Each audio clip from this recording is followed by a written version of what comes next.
Welcome to NFL Daily, where we've all got some big rings on. I'm here in the Chris Wesseling podcast studio with my friends Bridget Condon and Maurice Jones-Drew to talk about Monday Night Football. And I misspoke. Maurice is not wearing the Rams Super Bowl ring that he had proudly on his finger throughout our telecast and Channel 5 throughout the night, but it must be in your bag somewhere. Yeah, it's somewhere around here. I can't tell you where I hide all my stuff, but, the ring was because I was the king of the game picks on Monday. Even though you didn't show up half the time because you were doing this show, which I applaud you for, you still had picks, and you came in second. You did well. Do you actually keep it in the network, your ring? Possibly. I mean, maybe we shouldn't even be talking about this. I might have to go look. On the air. Yeah. And yes, and you've got some beautiful rings.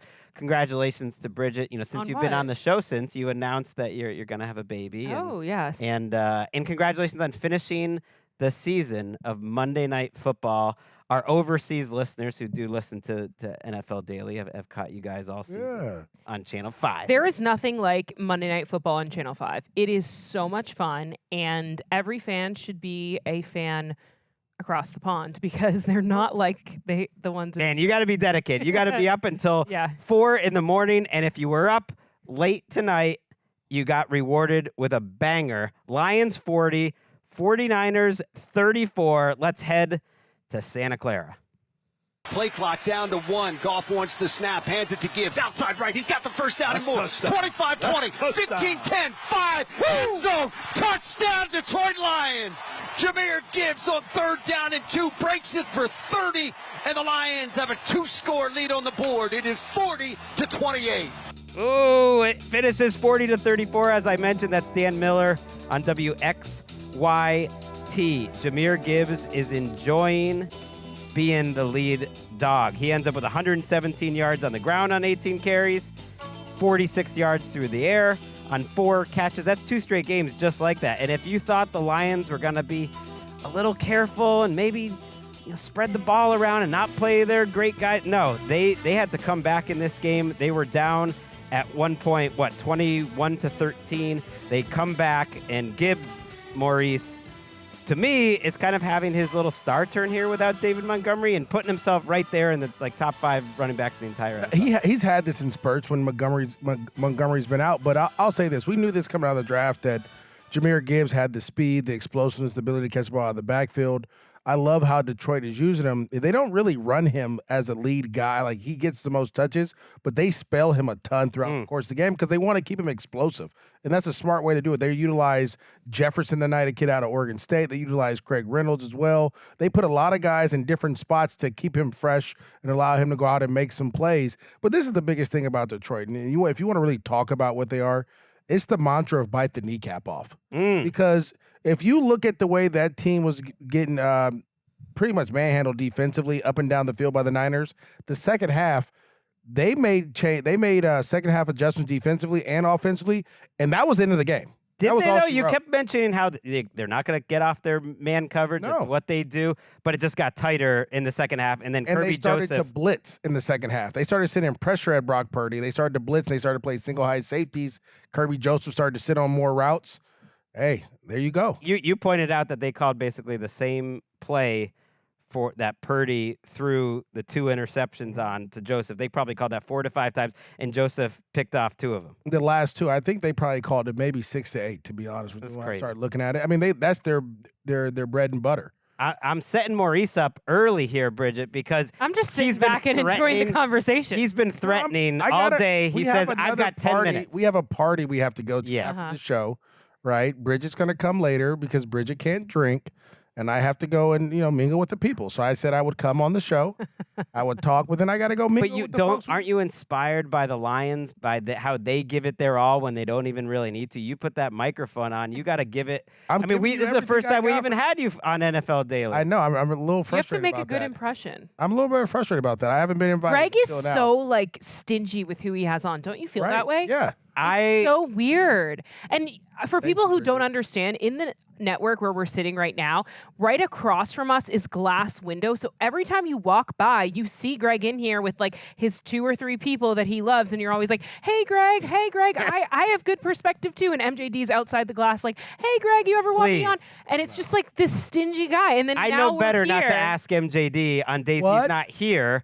And the days you are here, you're Stop making taping answers stuff. for people. Oh my goodness. I really feel like Gregg came on the Monday Night Football show just to have us here, Yeah. to make us feel guilty. That's not true. I wanted to wrap up the season, and it was a lot of fun. That show And it was is fun. convenient for you. No, well, my family is out of town. That doesn't hurt. I was missing the family nothing time better on to Monday do? nights. Yeah. No, but like that is something I was giving up.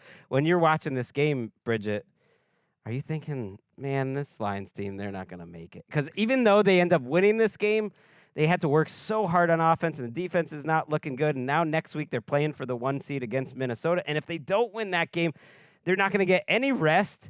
And then they're going to be on the road to start the playoffs. So a lot in front of them. Like, are you worried about them long term? So I think my opinion changed from the first half to the second half. In the first half, completely worried, especially because they were playing from behind. The Niners have the ball first. They go down and score. And the Lions were always playing catch up.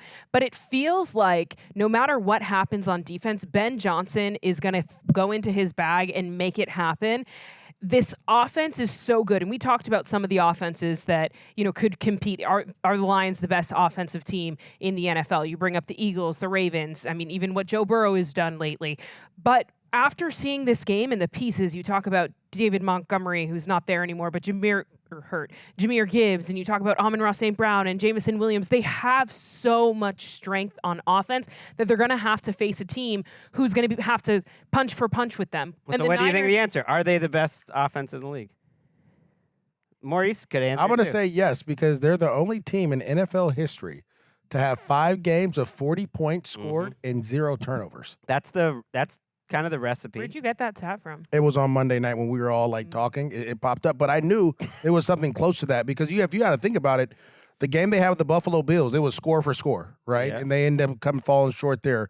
They've played in some big games. Now, to me, at the end of the day, if you're talking about the Detroit Lions, it's crazy to say this, but the Rams trade away Jared Goff. He goes there. He becomes this guy, this god, I would say, in Detroit. And literally, his right arm is what's leading them. Yeah, they run the football, but he makes some tough throws. He's always on the right read. Even in the game in Houston, when he threw 5 picks, he threw 5 picks in the game. They found a way to win it, and then they double back and he throws 5 touchdowns against the Buffalo Bills, and they find a way to lose it. Right? Like they're just scoring points at such a high rate.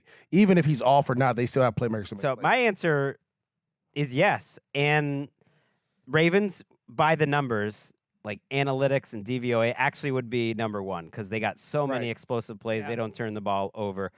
And then I think the Lions are right there. The Bills, I think with what they can do running the ball, and Josh Allen are certainly there. The Bengals. But to me, the consistency of what Goff can do and what the Lions can do, and that offensive line week to week is better. Like when he missed that 4th down throw, who was that to? Laporta in the red zone, and he missed it by about half a foot, was behind him, and they didn't score. That was the first possession of the game where someone didn't score. At that point, it had just gone touchdown for touchdown for touchdown for touchdown. You were just so surprised that he even missed one throw, and then he comes out at halftime, and those throws are just on the money. Jamison Williams has turned into a really complete receiver, and so I think about the recipe of having the very best offense in the league and a defense is just kind of okay, but just makes like a couple plays. That recipe could get you to the Super Bowl. We've seen Patriots teams get to the Super Bowl with that sort of recipe. Like you can win the Super Bowl with the best offense in the league and just an okay. Philadelphia beat the New England Patriots in the Super Bowl with that recipe. Right. But can you beat Patrick Mahomes with that recipe? You can't. Well, at least you'd get there. And They've who knows? beaten Patrick Mahomes, though. That's the thing. They've beaten them before. Like, that's the thing about Detroit that I think makes them scary, very similar to Cincinnati. They've beaten everybody, right? Or they've been in a tight, close games with everyone. You think the Buffalo Bills want to see Detroit again in the Super Bowl? I don't know. I don't know if they want to see that. It's a long way away, and we'll talk about this game coming up throughout the week because it is so massive for them. Yeah. I think they need a week off more than anyone. It is interesting. I think we will learn more about this Lions team against the Vikings than we did tonight against the 49ers. Even though they still went out there and showed that, like Dan Campbell said, this game we're going to go out, we're going to throw everything at it, even though it really essentially meant nothing. I think with the Vikings are a much better offensive team at this point than the 49ers are. Sure. Can the Detroit Lions stop them? Can they come up with a clutch win when it matters most on Sunday Night Football? We'll learn. But is it fair to say that their offense is as good as it is because their playbook is the most expansive? Well, it's everything. But that's part of it, that they've had this group together for 3 years, and they know each other so well, and they have the offensive line, and Ben Johnson's just not afraid. Let's actually listen to the hook and ladder play. So it is 3rd and 12 here. Lions from the 42 of San Francisco. Goff's going to go empty out of the gun. There's the snap. Niners rush forward. Goff, quick throw, got it complete. And it's a lateral back this time down the right sideline. It is Jamison Williams who's going to walk into the end zone for the touchdown. Pass to Amon-Ra, flipped it back to J-Mo around the right side. There was nobody there to deal with that speed, and J-Mo takes it to the house. I mean, they're just Gotta love it. pulling out stuff. It was 2nd and 23, then it's 3rd and 12. Like, he's doing reverses to J-Mo on the first drive, just like he did in the NFC Championship game. It's like the bag is so deep. But this is the thing. That lateral play may be something that we're shocked by, but if you really watch them, they run that every 3 or 4 weeks. Like that's one of their staple plays on 3rd and long. They try to run that play. They ran it against the Cardinals on 3rd and 9. Here, we're going to do it. But this time Gibbs came out of the backfield and caught it, right? And so they have different ways to do it. And the honesty of it is a lot of people can think of those things. And you can practice them. But to call them in a game and have like the trust in your players that it's going to be executed. Amon-Ra St. Brown caught that ball on his knees and flipped the ball to Jameson before he got tagged down, right? Like it's they're living on the edge, which is good. That's what you have to do at this time of the year to start making plays. They're incredibly comfortable, and they're willing to take any play call, any design, any idea, and they can execute it, which just builds on their confidence. The crazy thing is I think the 49ers were very up for this game. Yeah. Offensively, they came out hot, and defensively, they actually got a decent amount of pressure on Goff. Bosa had a good game. It was sometimes sticky coverage that Goff was just getting nice passes to. And yet, I do watch the way that Purdy went through them, and they had touchdowns, 3 touchdowns early. Purdy didn't have an incompletion for a while. Ends up throwing a couple picks late where, one was an overthrow. And you do start worrying just like, do they have enough pass rush? That's kind of like the number one thing. Yeah. This is what I will say. 2 things. One, about the Niners, they came out, they were ready to go. I love that. I love that they competed. They have their own issues, though. And hopefully we get a chance to talk about those before I leave. But I know. I feel like I'm on borrowed time or something here. Talk about them. With Detroit, you have to be able to rush the quarterback and affect the quarterback. They don't have that premier guy yet, right? Hutchinson's supposed to come back if they make the Super Bowl. He's supposed to be able to come back by that point, which would be awesome for him. But you just don't know how much he'll be ready for. But really, like, if you can't affect the quarterback in the playoffs, it's going to be tough. It's always going to be tough. And we've seen that. Again, they've been in these high-scoring games the last, 4 or 5 weeks. The Bears did it. Even Caleb Williams was moving the ball, like, and then they just got a couple turnovers. They're going to have to keep turning the ball over. Yeah, they blitzed 41% of the time. They only had 30% pressure rate. Zadarius Smith, I think, has been good for them, but other than him, he needs help, though. It's the linebackers. He's not like the old Zadarius Smith when he was with the Green Bay Packers. He didn't need help. He needs help now, meaning that he needs someone to kind of also get pressure so that he can win, because he wins late. Bridget, did you think that Kyle Shanahan was out there and he knows everyone's watching and he's going up against the other hot, play caller who he beat in the NFC Championship, and he kind of broke out the good stuff tonight? Because that was like, for a while, that was like the 49ers offense that we've been waiting to see all season. You were saying it. You were like, where has this 49ers offense been all year? I mean, it's interesting, right? Because it's for players when we get late into the season, when a team like the 49ers are out of the playoffs or something like that, where the game doesn't matter. You wonder why these players are playing so hard, or why these coaches are coaching, like you said. They were hitting tonight. Yeah. Because everybody else is watching, and they understand, I remember it was crazy. A couple weeks ago, people thought Kyle Shanahan was on the hot seat, and they had to come out and be like, no, are you kidding me? But, some of these players, their contracts are coming up. They're trying to put on tape that they can. I mean, you've been there trying to put on their best stuff so that they get paid next season. I could be wrong, but I remember like a showcase. I kind of remember Maurice had a big contract year one year. It was a whole thing, and 2008. Put it out there. 2008, we played against the Baltimore Ravens. I was hurt too. Knee injury, MCL. Gave him 100, a honey bun. Got to pay. A quick hondo. Quick honey bun. You have to hold out a little for that? No, I didn't. No. They thought I was holding out. A family member of mine had passed away. They thought I was holding out. I was just at her funeral. But I would have. You know me. I'm all about that dollar. That's why, is he getting paid for this? But no, he's not. Can we go to the Niners real quick? Because I just feel like we Please. haven't talked enough about them and what the problems that they're going to have to face this offseason, right? What are you going to do with Trent Williams? You have to pay your quarterback. Now, this is the thing about the quarterback. I have buddies who are Niners fans, and they're saying, oh, I'll give him $40 million. That's not the going rate for Brock Purdy and what he's been able to do, right? You talk about a guy that's been 2 NFC championship games, a Super Bowl appearance. This year, he's really been the only thing you've had offensively that's kind of stuck around, him and George Kittle, right? And then at the end of the day, if you expect to be great, you have to pay your guy. The Niners have been playing on borrowed time, like Greg, for some time here, not paying your quarterback, right? Wait, what is my borrowed time? Well, I'm about to leave in 5 minutes. Oh, yeah. But anyways, imagine who they have to lose if they pay their quarterback $65 million, right? Is Debo a guy gone? Is George Kittle a guy gone?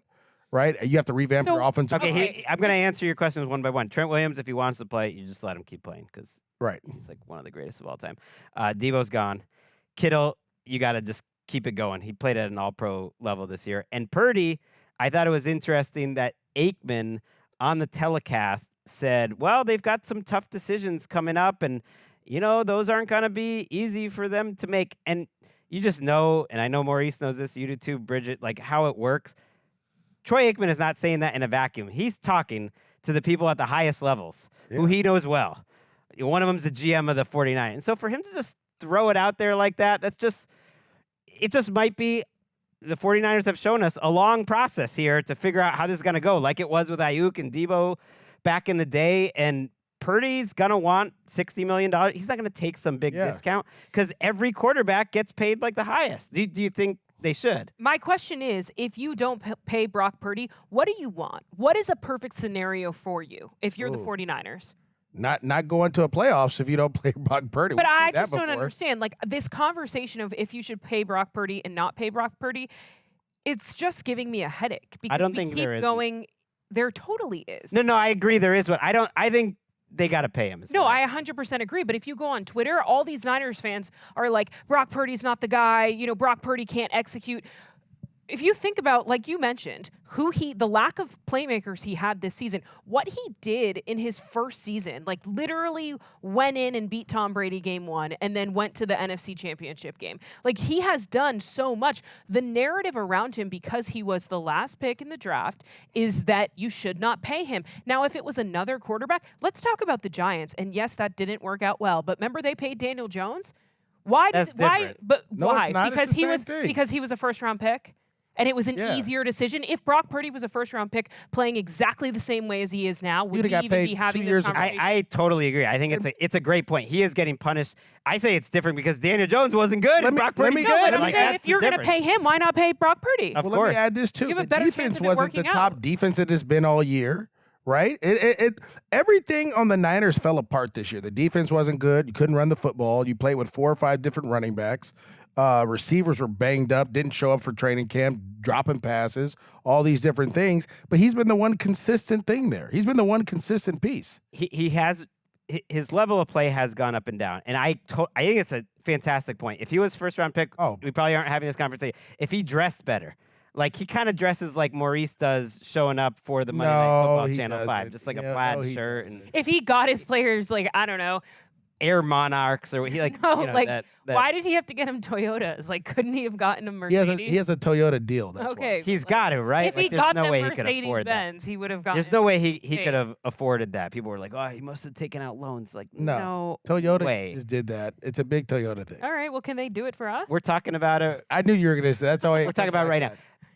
I do think it's nuanced though because it's just a weird spot that because of the salary cap and these quarterbacks that if you're a top 13 to 14 quarterback, it's like you all get about roughly the same amount of money. $65 million. And that's really, it's kind of not fair because we kind of know where Brock Purdy is. He's way above that Daniel Jones level, which was the $40 million, but he's not in that top 5 to 6 level. That's fair to say, and I think that's going to continue. He's somewhere, depending on what's around him, What's in that But 6 how or much 7 money- Is he better to than 13 Tua level. Tagovailoa? How much money He's have in that you level. saved? Is he better than him? He's right at that. He's in that same ballpark. Is he better? Yes or no? Would you rather have him or Tua?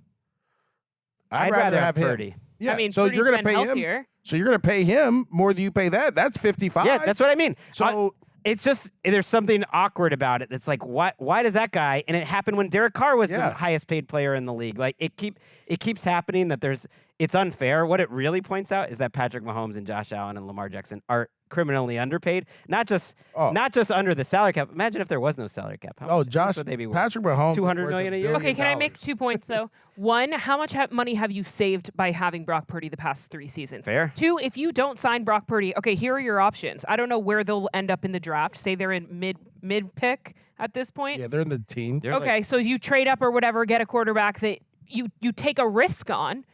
You're not going to get a top 2 quarterback. You take a quarterback, you get a risk on, you hope that he works out and you get his rookie deal, or you sign one of these other quarterbacks to a 1 or 2 year deal, and you're still not like building a foundation for the future. If you sign Brock Purdy, that can be your guy for years to come, and you can start getting all the pieces around. If you sign one of these other free agent quarterbacks on a 1 or 2 year deal, you're taking a risk again. I agree. Trey Lance. I mean, let's be honest. They traded up to get Trey Lance. Didn't work out. And then they drafted Brock Purdy, and Trey Lance had already been there, and Brock Purdy had been playing better, and it took for Trey Lance to get hurt for them to do it. That's the business side of it. I completely agree with you.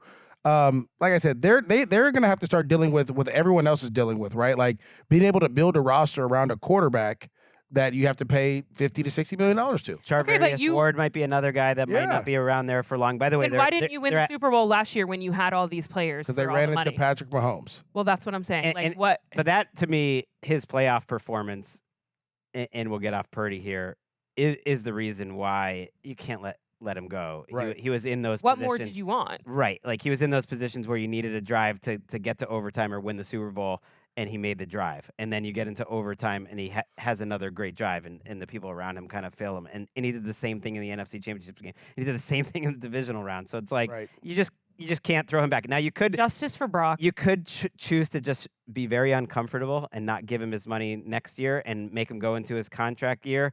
Ooh. It's a little dicey when he's making that little money. Remember when Joe Flacco did that and you had to overpay for Joe Flacco? Right. He would maybe hold out. They are 11th in Tankathon, by the way, right now. I mean, I'm not gonna stop you from leaving, Maurice. We probably gonna land this plane in like 10 minutes. Just or stay. something That sounds like that. I'm about to leave. It's going to take It too was long great, if though. you go. Just say. Just No, keep it's not. going, Greg. Don't give him the opportunity. I'll see you guys. I gotta go. We have half our time is to them. I gave you like 20 minutes. No, but people want to hear what you have to say. They don't care what I say. They do care what No, you say. go, I Greg. do. Just I keep think going. we need- Just I think- keep going. I think we need more Bridget in our life. All right, we're gonna say Oh my goodbye to Maurice. gosh, No, this you're gonna say bye on the microphone, and then we're gonna go to break quickly, and you're gonna, because you haven't talked to this audience yet, you're gonna say a proper goodbye. You're not just Yeah, gonna, what are you going to say? do that an right Irish now? I'm gonna say goodbye right here. now? Yeah. Oh no, listen, hey. First and foremost, I love what Greg is doing. I love Bridget. It's been an awesome time working with them. Greg over the last couple of years, even though he ducked on me this year. And I'm happy for this. And I want to come back and do this again. We'll do it. So we'll do it again. Great. I'll see you in about 15 minutes. 15 Hey, minutes. we'll At the wave to bar. you from the glass. All right. I'll At see the you. bar. We'll see you. And it's funny that he's saying he wants to come on, this guy. All right, we'll be back in just a couple What is your thing with you thinking people don't want to come on? Like, you're the hottest thing on television.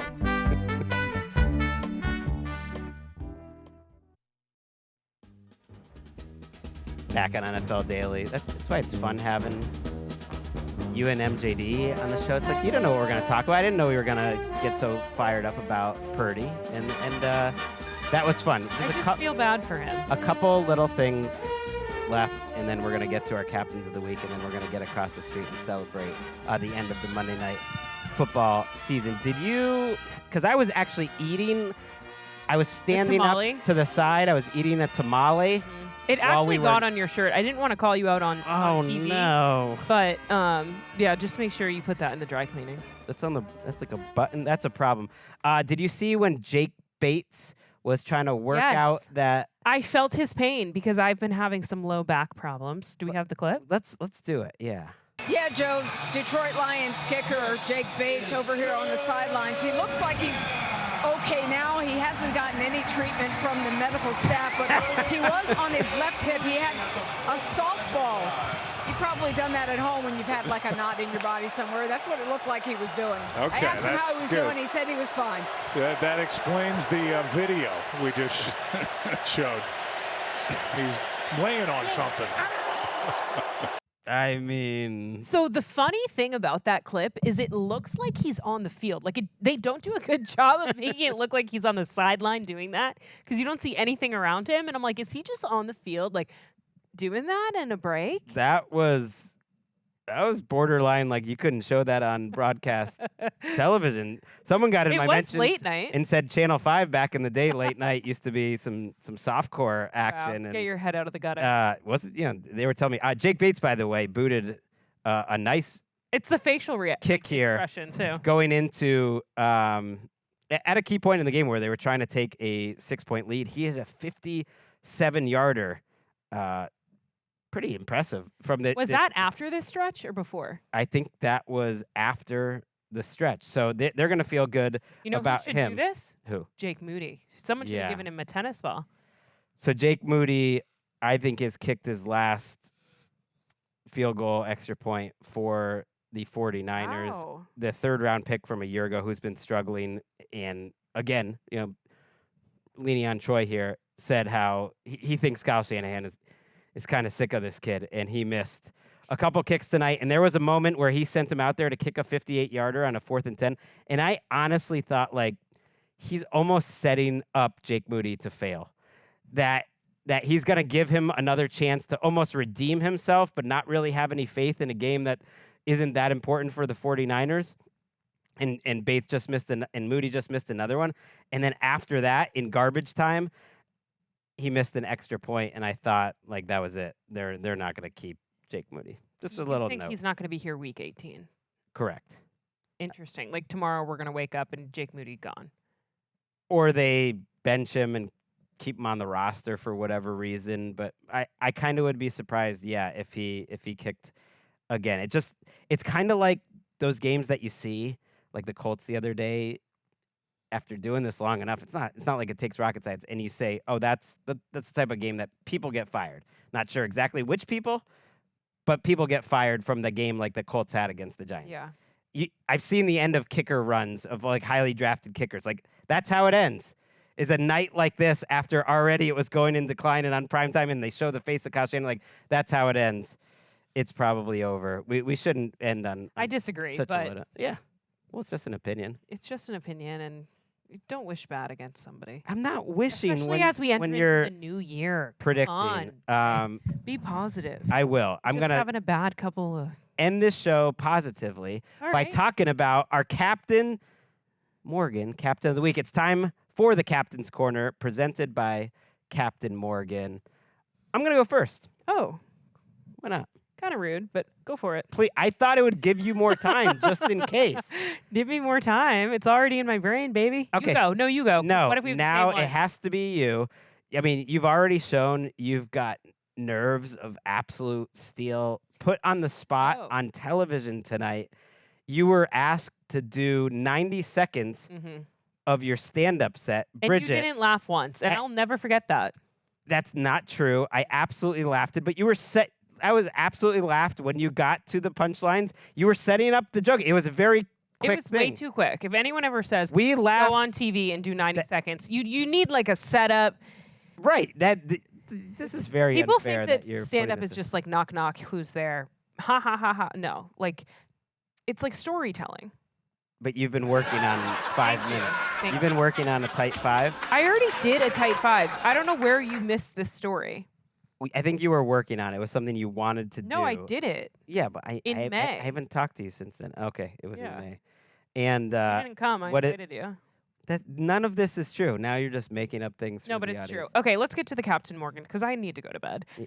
I'm going to go with Saquon Barkley. Mr. Saquon Barkley. He surpassed 2,000 rushing yards And dare I say, in 16 games, I know there's a lot of controversy because there's an extra game now that they play 17, but he was able to do it in 16 games. I thought his quote was so just like, I want to say cute, but that's not the word I want to say. It was just like so pure when he was like, this is my first hat and t-shirt game. I didn't even know those existed. Like the fact that he did this in his first season with a new team, it is so hard to not root for this guy. He has been everything and more that the Eagles could have asked for from him. I think, we're just seeing the beginning of this next wave of Saquon Barkley, doing it at 29 years old, doing it after he, gets basically cut from his old team. Like, pay this man. Pay this man. Pay these. He is happy that they didn't, frankly. In the end, it worked out well for him because he would have taken that money. He wanted to stay if they had offered him the right value. And, he leads the league with 345 carries. Just give the man the week off next week. Don't worry about the rushing record. They have the Giants. And he could break the rushing record. But here's the thing. If it took him over 22 carries to get over 100 yards last week against the Cowboys. Like, you can't have him out there just giving him carry after carry.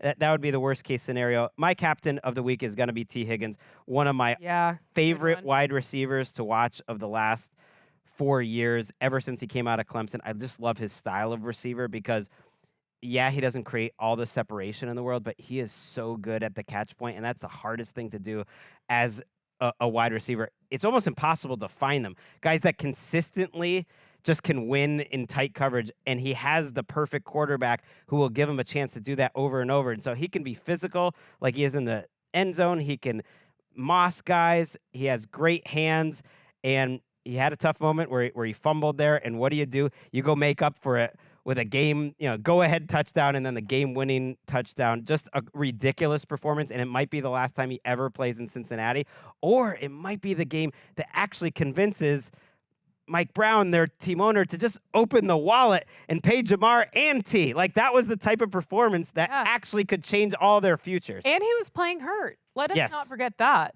I think I did just see something online where, like, the government is giving money to people who overpaid on their taxes. So maybe that's Mike Brown and send that money directly to T. Higgins. I haven't heard about that one. I liked it, when they got the child credit back in the day. That was fun. I guess I'm out of that. Maybe you can get into that business if they bring it back. Okay. I'm waiting for the next stimulus. All right, that was the Captain's Corner presented by Captain Morgan. It's delicious and crisp, perfect for game day with friends. Spice it up. Visit CaptainMorgan.com to find a captain near you. Please drink responsibly. And on that note, let's hit it. Bridget. Thanks for having me back. I'll be waving from the glass. I will have you back soon. We're just getting going. We're into playoffs. We're into the offseason. We've got a couple good months of Bridget before we say goodbye for just a little while. Yes, when Monday Night Football is done for the year, I think football is back. We'll see you on Tuesday.